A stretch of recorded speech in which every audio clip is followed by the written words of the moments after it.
그리고 안 하기 싫죠.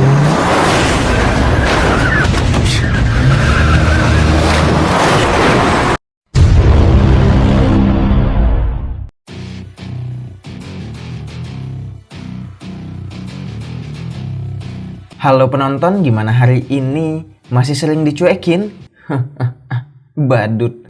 Kembali lagi bersama saya Hans. Pada kesempatan kali ini saya akan merangkum film Korea, tapi yang pasti bukan film Korea yang bucin-bucinan.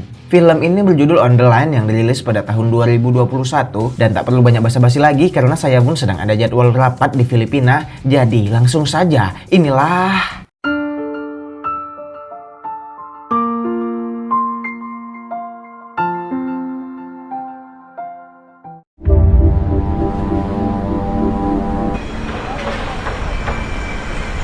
cerita. Diawali dengan memperlihatkan data kerugian dari sebuah kasus penipuan via telepon dalam 3 tahun terakhir, yang angka kerugian tersebut sangat tinggi sekali, yang jika ditotal sampai lebih dari 22 triliun rupiah. Dan kisah akan berfokus pada seorang mantan detektif kepolisian yang tinggal di kota Busan, Korea Selatan. Beliau bernama Han So-jun, ini bentuknya, yang kita sebut saja sebagai Han, yang saat ini telah beralih profesi sebagai mandor di sebuah konstruksi bangunan.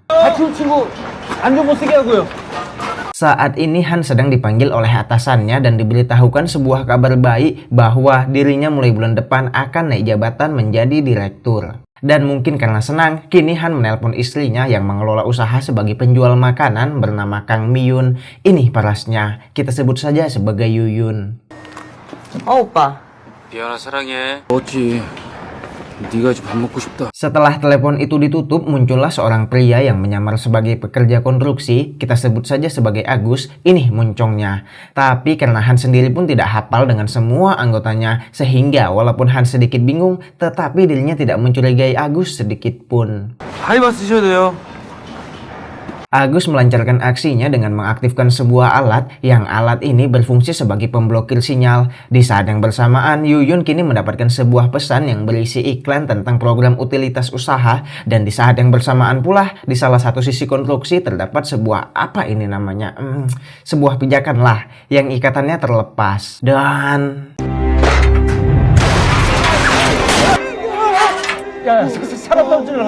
atas kejadian ini, kini Han yang merupakan seorang mandor mencoba menyelamatkan anggotanya, sedangkan para pekerja yang lain juga mencoba untuk menghubungi bos mereka serta ambulan. Akan tetapi, akibat dari alat yang dipasang oleh Agus, akhirnya mereka tak bisa melakukan apa-apa.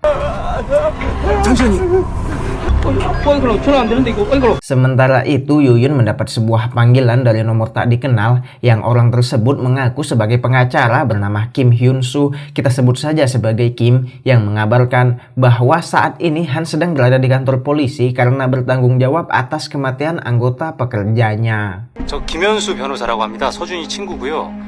지금 서준이 경찰서에 있을 겁니다. 아마 전화통 제가 확인을 한번 좀. Yuyun mencoba memastikan hal itu terlebih dahulu dengan menelpon suaminya, tetapi karena Han tidak mengangkat panggilan Yuyun, dirinya pun menelpon nomor kantornya, hingga akhirnya Yuyun mendapatkan jawaban yang sama seperti perkataan dari Kim. Tetapi seperti yang kita tahu bahwa saat ini lokasi konstruksi sedang tidak bisa mendapatkan sinyal. Lantas siapakah orang yang ditelepon oleh Yuyun? 사람 죽고 그 반장님은 지금 경찰서에 가셨거든요. Di tengah kepanikan itu, tiba-tiba Yuyun mendapatkan panggilan lain yang mengaku sebagai polisi dan mengabarkan bahwa saat ini Han telah ditangkap atas insiden tadi. 한서준 씨가 지금 현장에서 사고가 좀 있어가지고 접견하시려면 직접 방문하셔도 되고요.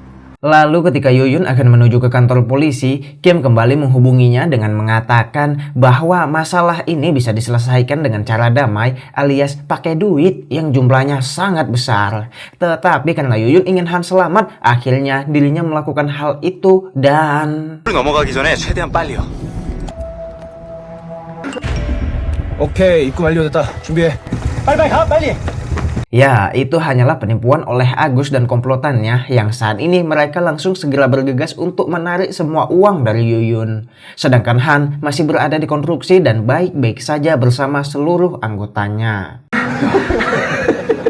Setelah sinyal kembali muncul, Han yang melihat adanya panggilan tak terjawab dari Yuyun kini menelponnya, hingga akhirnya Yuyun menyadari bahwa dirinya telah tertipu.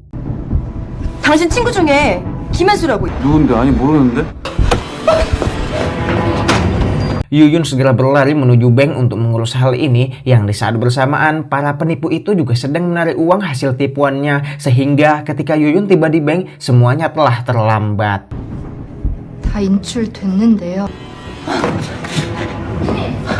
Tidak ada pilihan lagi, kini Yuyun hanya bisa melaporkan hal ini ke kantor polisi, dan di saat dirinya akan pulang, tiba-tiba dirinya kembali mendapatkan telepon dari seorang penipu yang mengejeknya, sehingga Yuyun semakin frustasi dan... 쓸게요.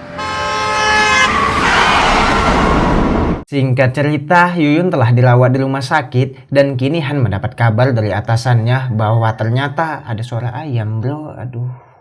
Singkat cerita, Yuyun telah dirawat di rumah sakit, dan kini Han mendapat kabar dari atasannya bahwa ternyata di saat yang bersamaan hilang sinyal tadi siang, sang atasan juga tertipu seperti Yuyun.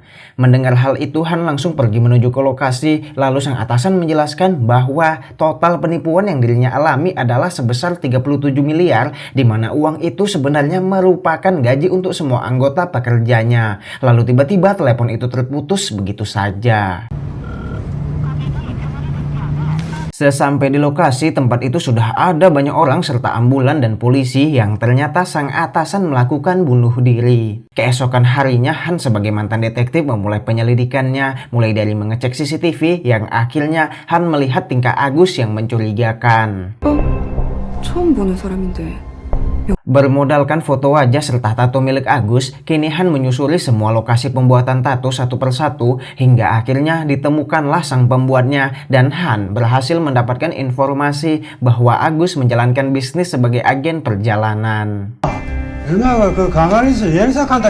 Singkat waktu, kini Han telah mengintai Agus dan mulai mengikuti rombongannya, tetapi ketika di persimpangan Han memilih memutar dari jalan lain dan... 그리고 안 하기 싫지.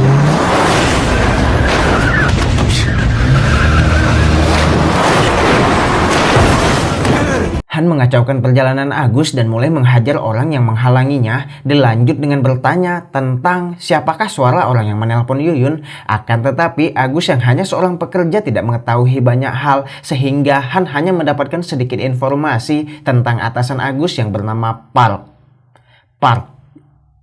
Susah gitu, Park.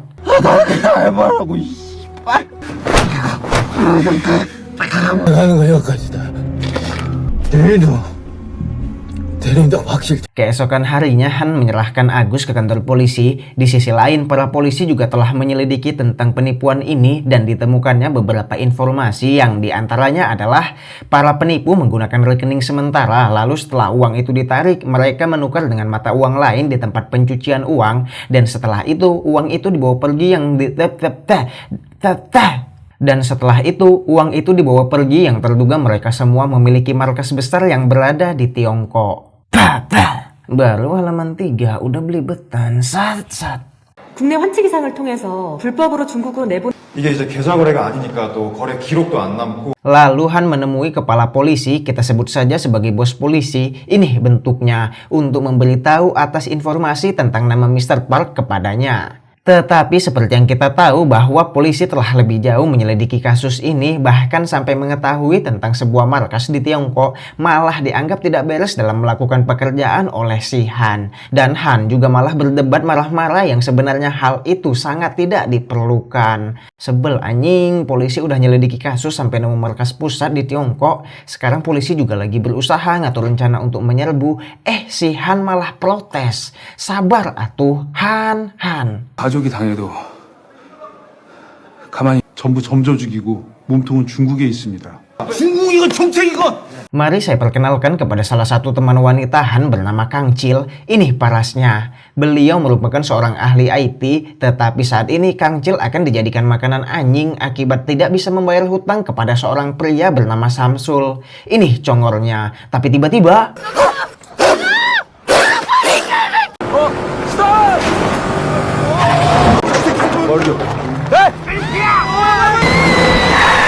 Han datang membuat Samsul CS bubar, di mana tujuan Han adalah untuk meminta bantuan kepada Kang Cil agar Kang Cil menyelidiki tentang pelaku yang menipu Yuyun. 어디서 어떻게 전화했는지 Keesokan harinya Kang Cil menjelaskan yang telah dirinya dapatkan, yaitu iklan yang dibuka oleh Yuyun terdapat sebuah virus yang berhasil meretasnya. Lalu lokasi pusat yang kemungkinan ada di Tiongkok, kemungkinan ya, cuma kemungkinan. Sedangkan untuk nomor penelepon tersebut hanyalah sebuah aplikasi samaran. 태국 캄보디아 삥 돌아와서 중국 북동부쯤? 번호는 당연히 조작. Kini Han langsung mengajak Kang Cil untuk mengecek ke lokasi kediaman Park yang di saat bersamaan ternyata para polisi juga sedang menjalankan rencana untuk menggerebek. Tak pikir panjang, Han menyuruh Kang Cil menunggu di mobil dan dirinya mulai beraksi. 박 실장 만나러 왔는데 오늘 도착할 물량 중에 늦는 거 있지, 부산에서 올 거. Setelah melewati meja resepsi, kini Han dibawa masuk ke dalam yang di sana ternyata juga telah terdapat seorang intel polisi dan Han langsung menyadari hal itu. 누군가 들어왔습니다. 신원 확인 안 됩니다. Dan inilah Mr. Park yang saat ini sedang bernegosiasi untuk membeli data orang yang nantinya akan mereka jadikan korban penipuan. Sedikit penjelasan ya, selain meretas, ternyata mereka juga menjalankan penipuan dengan membeli informasi, misal data BPJS, data PNS, atau data apa aja lah itu dibeli, sehingga mereka semua memiliki informasi korban tentang nomor telepon, rekening, pekerjaan, keluarga, atau apapun lah, gitu. 땡기십니까? 바로 되나? 제3자분야 신청자 개인정보 2,000명이야. Setelah transaksi selesai, kini tibalah waktunya untuk Han bertemu Mr. Park dan Han memanfaatkan situasi untuk mengambil hati Park dengan memberitahukan bahwa saat ini sedang ada polisi yang akan menangkapnya. 껌주는 새끼 짭새예요. 팀장님, 노출된 것 같습니다. 야, 바로 진입해! 철수 준비해. 개인정보 따로 챙기고. 철수해! Setelah situasi semakin berantakan, mereka berdua pun melarikan diri yang hal ini semakin dimanfaatkan oleh Han untuk menjilat, di mana pada suatu momen Han menyuruh Park pergi dan dirinya lah yang akan berkorban melawan para polisi itu walaupun identitasnya menjadi terungkap. 야, 말 잡아, 이 새끼! 야, 이 새끼야! 하! Park yang merasa berhutang budi kini bertanya apa kemauan Han. Lalu Han meminta agar dirinya bisa ditempatkan di Tiongkok, yang akhirnya Park memberikan kartu namanya dan sebuah informasi, yaitu salah seorang pengurus di Tiongkok yang bernama Seon. 명함 보여주면 만나게 해줄 거야. 선양 가서 천본부장 찾아봐. Singkat cerita, kini Han akan berangkat ke Tiongkok dengan identitas samaran yang diberikan oleh Kang Cil sebagai orang bernama Kang Min Ho. Sementara itu, di sisi kepolisian kini mulai menyadari bahwa aksi Han kemarin hanyalah untuk sandiwara agar Han bisa memanfaatkan Park menuju ke Tiongkok. 박 실장 엮어서 그 콜센터 치러 가는 거. Sesampai di Tiongkok, Han langsung mendatangi titik yang diberitahu oleh Park, lalu dirinya diperintahkan untuk menunggu di sebuah penginapan dan di saat dirinya sedang terlelap, tiba-tiba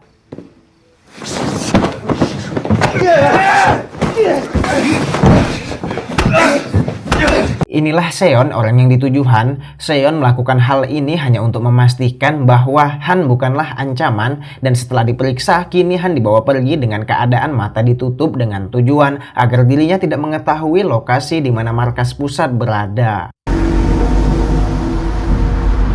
Sesampai di markas, kini Han diberikan jaket dengan sebuah nomor 71, dan inilah lokasi penipuan terbesar yang meresahkan, yang ternyata di sini mereka dibagi setiap kelompok per 4 orang yang memiliki peran di telepon masing-masing dan juga sudah terdapat naskahnya. Sehingga sampai di sini akhirnya terjawab sudah bagaimana proses saat penipuan Yuyun berlangsung.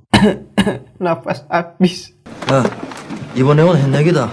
교육 좀 시켜라. Setelah Han ditempatkan di timnya, kini mereka mulai menjalankan operasi dan tiba saat untuk Han memainkan peran. Akan tetapi Han diam-diam mencopot kabel telepon sehingga penipuan yang sedang mereka jalankan harus berakhir. 네, 안녕하세요. 금융감독원 조사 2팀 입금해 주셔야 되는데요. KGS 145. Saat jam makan berlangsung, Han mulai bertanya-tanya kepada rekan satu timnya hingga sedikit demi sedikit terkuak fakta bahwa Seon hanyalah tangan kanan, sedangkan ketua mereka bernama Hwang, dan Han kini mengetahui bahwa ruangan Seon berada di lantai 4. 궁금하면 4층 올라가 보시던가. Lalu Han juga mendapat informasi tentang gelang biru yang hanya dikenakan oleh tim pembuat naskah yang dipimpin oleh gua. Ini congornya, kita sebut saja sebagai Wawa. Dan di saat Han mendengar cara bicara Wawa serta penipuan yang Wawa lakukan dengan nama Kim Hyun Soo, akhirnya Han sadar bahwa Wawa lah orang yang telah menelepon Yuyun. 저는 금융일팀의 Di sisi lain, para polisi kini telah berhasil menemukan persembunyian park yang baru, dan atas penggerebekan lokasi park mereka berhasil mengendus jejak markas pusat Tiongkok yang berada di sekitaran kota Shenyang bagian timur laut, dan mereka juga mendapatkan jejak Han di bandara bersama Kang Chil. 장소는 중국 북동쪽 선양이고요.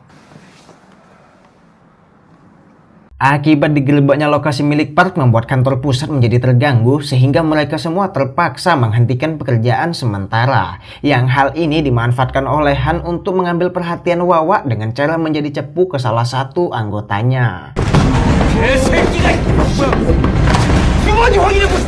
야야야 아이 씹새끼 옷에 삥땅 까고 저도 기획실에 들어와서 오케이 뭐 제때리부터 한번 갈아보 Setelah berhasil masuk ke tim Wawa, kini Han bekerja di lantai 2 dan memiliki teman baru bernomor 46 yang ini kita sebut saja sebagai Ujang. Yang di sini Han berhasil sedikit mendapat informasi lagi tentang lantai 4 alias ruangan milik Seon.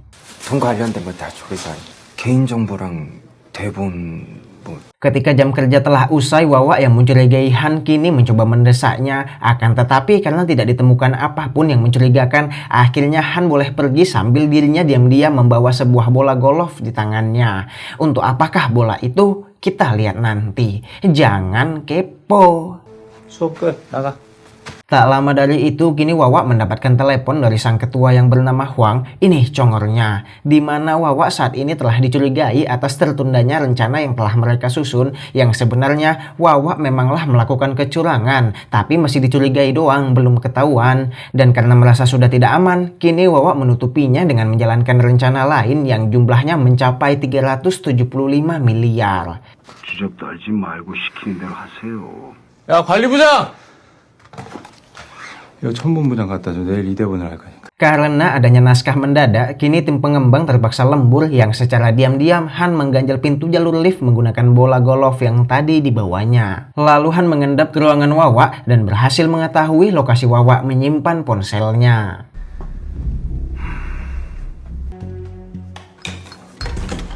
Di tengah malam saat penjaga terlelap, Han kembali melanjutkan aksinya dengan naik ke lantai 4 melewati pintu lift yang tadi sudah dia ganjal, yang secara kebetulan saat dirinya telah sampai di atas, Seon juga tiba di sana sehingga aksinya harus tertunda.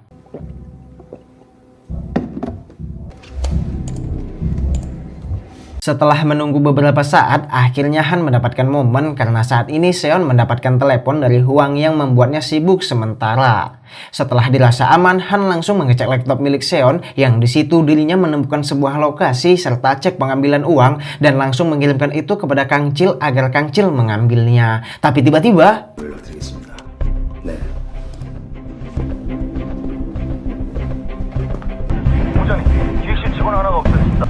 경로 정보 막아! Han yang bingung kini dengan sembarangan menyusuri jalur ventilasi yang entah bagaimana caranya, tetapi dirinya berhasil kembali ke lantai 2 dan langsung berpura-pura ngudut di WC agar tidak menimbulkan kecurigaan berlebih. Ya walaupun pada akhirnya Han tetap harus dihajar dan dikurung di sebuah gudang oleh Seon. 죄송합니다. 담배가 땡겨.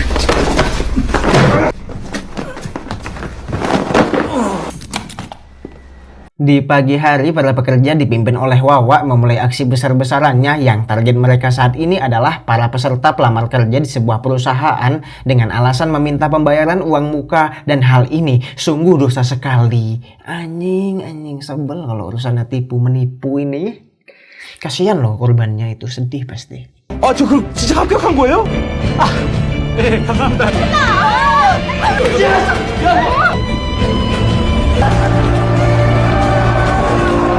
Sementara itu Han yang baru terbangun dari tidurnya kini mencoba mendobrak paksa gudang itu sekuat tenaga, tetapi sia-sia. Dan di saat dirinya sudah pasrah, datanglah Ujang yang entah dari mana dirinya mendapatkan kunci, yang hal ini sangat membantu Han untuk bisa keluar.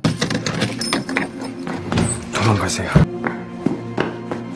Di sisi lain, Kang Cil bersama Samsul telah tiba di Tiongkok mendatangi lokasi pencucian uang yang dikirimkan oleh Han kemarin, dan setelah cek itu diperiksa, akhirnya mereka menjadi miliarder mendadak. Tetapi belum sempat mereka pergi, datanglah pemilik uang yang asli alias para anggota penipuan, hingga akhirnya mereka ketahuan dan diikat. Tapi tiba-tiba 아니 뭐 하는 새끼야? 대한민국 경찰 야 빨리 잡아. para polisi datang menyelamatkan karena mereka mengikuti Kang Cil yang telah diketahui bekerja sama dengan Han. Lalu bos polisi itu juga menginterogasi Kang Cil demi keselamatannya, hingga akhirnya Kang Cil menceritakan semuanya. 지금이라도 우리한테 협조하면 내가 한국에는 형사님만 믿을게요. 환전 정보는 이메일로 보냈고 노트북. Kembali ke Han yang kini berusaha menggagalkan semua rencana penipuan dengan memutus arus listrik yang membuat mereka semua tidak bisa meneruskan operasinya. Dan di saat semua orang tengah bingung atas apa yang terjadi, Han meneruskan aksinya dengan mengambil ponsel yang disimpan oleh Wawa di ruangannya. Tapi tiba-tiba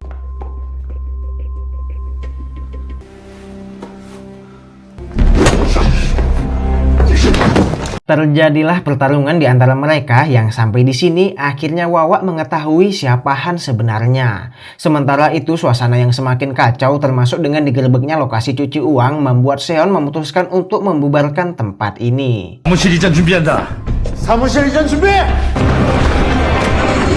Sementara itu, para anggota yang mencari Han kini menginterogasi Ujang karena mereka mengetahui bahwa Ujang berteman dengan Han. Dan mereka menawarkan imbalan, yaitu berupa uang beserta pelunasan semua hutang-hutang milik Ujang. 네 빚도 다 갚아줄게. 1억.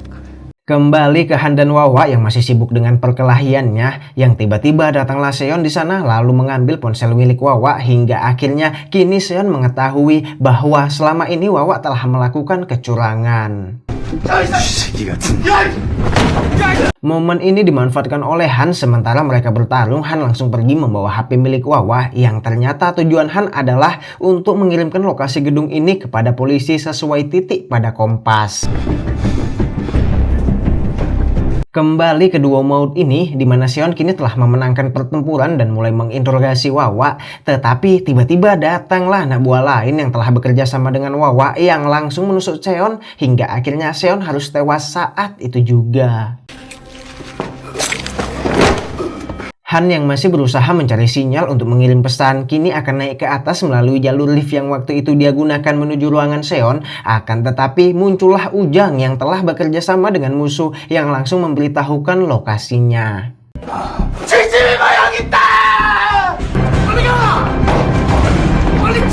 Terjadilah kejar-kejaran yang hal ini sungguh merepotkan, tetapi Han mampu melewati ini dengan sebuah perlawanan hingga akhirnya dirinya berhasil mencapai puncak dan mengirimkan pesan itu.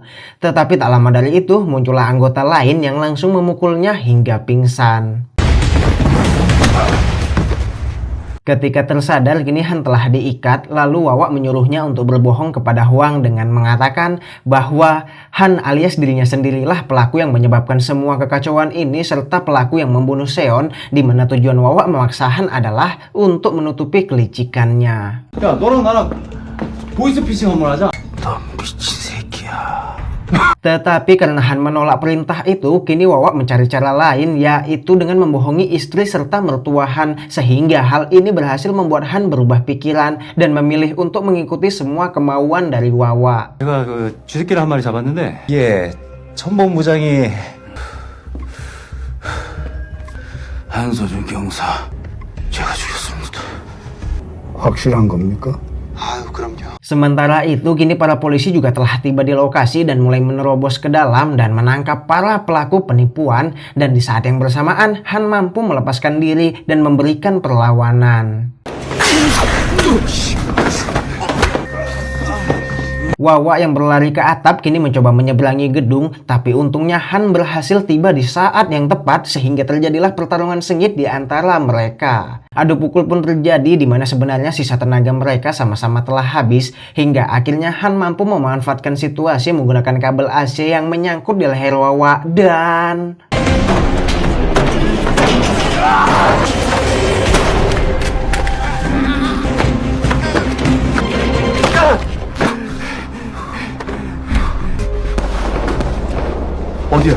Ternyata tembakan itu tidak diarahkan kepada Wawa, sehingga kini polisi datang dan menangkapnya. Singkat waktu, Han bersama polisi melakukan trik yang sama dengan para penipu untuk menangkap Huang dengan nama samaran sebagai Kim Hyun Soo. Yang untungnya, nama Kim Hyun Soo itu memang benar adanya dan merupakan teman dari Huang.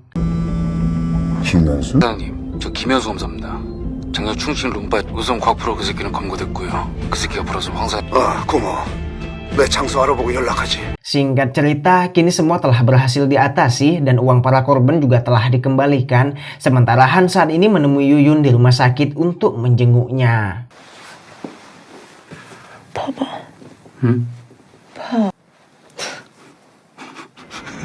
3 bulan kemudian, berpindah ke Filipina di mana saat ini ternyata Ujang telah sukses menjadi tangan kanan dari salah satu bos penipuan bernama Cho, dan ternyata penangkapan Huang dan seluruh anak buahnya bukanlah akhir dari sebuah bencana. 나게 돌아보고 싶습니다. Sementara itu di Korea, kini Han kembali masuk ke dalam kepolisian dan film pun kini telah berakhir. Tamat!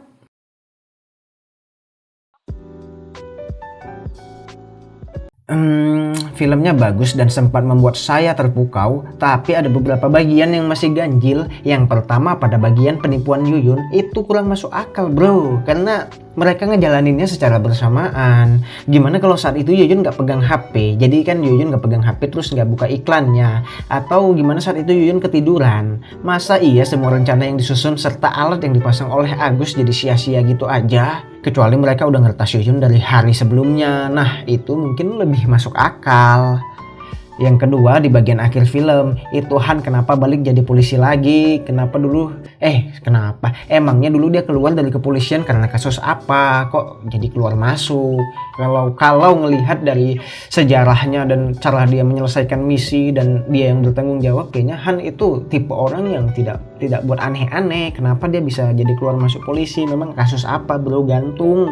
Pesan singkat yang bisa kita kutip dari film ini adalah jagalah dia selagi ada. Oh ya, ketinggalan untuk si Ujang sama yang ini coba diteliti lagi ya teman-teman. Saya takut salah. Soalnya ini saya masih bingung ini orang yang sama atau bukan. Kalau emang salah ya saya minta maaf ya. Saya kurang hafal gitu untuk membedakan wajah-wajah orang Korea. Saya bingung. Saya Han selaku ketua umum pamit undur diri. Bye-bye. Teman-teman, buat yang iseng-iseng mampir ke channel ini, tolong video yang lewat dari tulisan yang batas suci ini jangan ditonton ya. Malu saya, itu video tidak layak banget, tapi saya pertahankan hanya demi jam tayang. Ya, jangan ditonton lah, lebih baik ya, malu gitu kalau di stalking. Ya udah ya, gitu aja. Dadah. Muah.